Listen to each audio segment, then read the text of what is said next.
Hi, I'm going to show you how you can upload a spreadsheet of claims, so a bulk import. So we're going to go ahead and log into the demo, click on Interfaces, select Claim Import Interface. You can also import a creditor list as well. So we're going to click on Claim Import. So I'm going to choose a file, give it a name, select my client. But first I want to show you my file that I received. Here's my new claim file. I'm going to open it up. And I'm going to bring it over so we can see it. So the columns across the top are the fields that are in Casetracker. So your columns have to match the fields in Casetracker. If there's a column that you need to have entered so that information goes into the claim, we can always modify the system and include that. There a lot of times is a small fee to do that. But the debtor name, let's go all the way through, the address, city, state, zip, first name, last name, debtor, and contact name. Each one of these is a separate field. Each one of these may be pulled depending on if you're going to generate an invoice or a statement or even a letter template that you've created. So these fields need to be filled just in case they get pulled for other information. Home phone number, cell phone number, work phone number, there's a field for each one of those numbers, 3 numbers for phones. An interest rate, previous interest rate, work phone, the amount placed. We want to get rid of the dollar signs, so we're just going to go ahead and just kind of format the cells to a number and then hit OK, and the dollar sign is now gone. We're also going to get rid of those commas. So we just want a general number. So we got rid of the commas too. Miscellaneous, there is I think 6 miscellaneous fields, so you can put any information in this field that you want. So there might not be a field in Casetracker and you don't want to pay to have one entered. You can always put some information in the miscellaneous fields. And then, of course, the email address for the debtor. So I'm going to go ahead and save it as a CSV. Right now it's an Excel. So we're going to save it as a comma delimited. I want to save it on my desktop so I know where to find it. I'm going to leave it the name of it is, and I'm going to go ahead and save. Yes, I want to save it.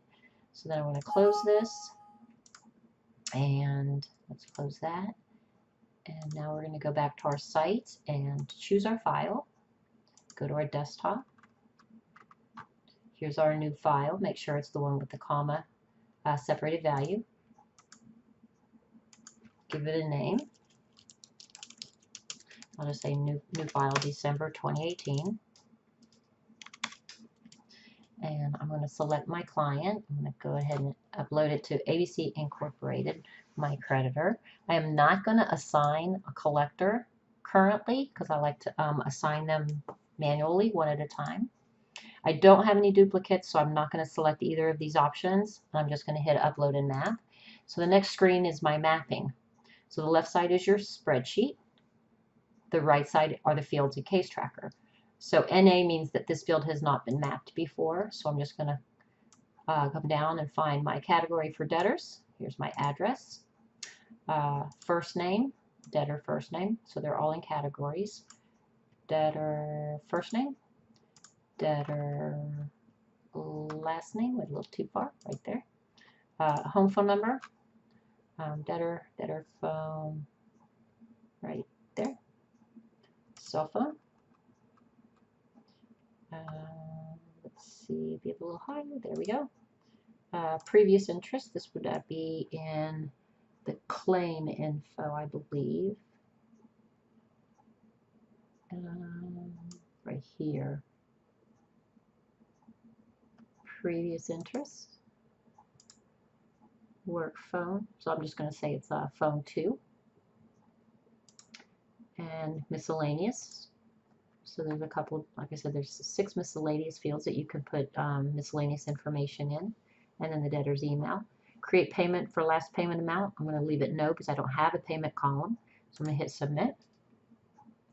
My new claims have been added to the system. I have 26, so I'm adding 35. So I should have about maybe 50 new claims, 60 claims, 61 claims.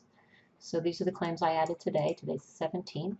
So all 35 went in. Let's go ahead and look in the claim. Make sure all the debtor information populated the fields. So we're just going to look in the debtor information screen. So here's your debtor name, first name, last name, contact name, all the address went in, zip code, email address went in, secondary phone, cell phone. There was no co-debtor information. And I did enter some previous interest, so we're just going to go to the claim info, make sure that went in. So there was no current interest.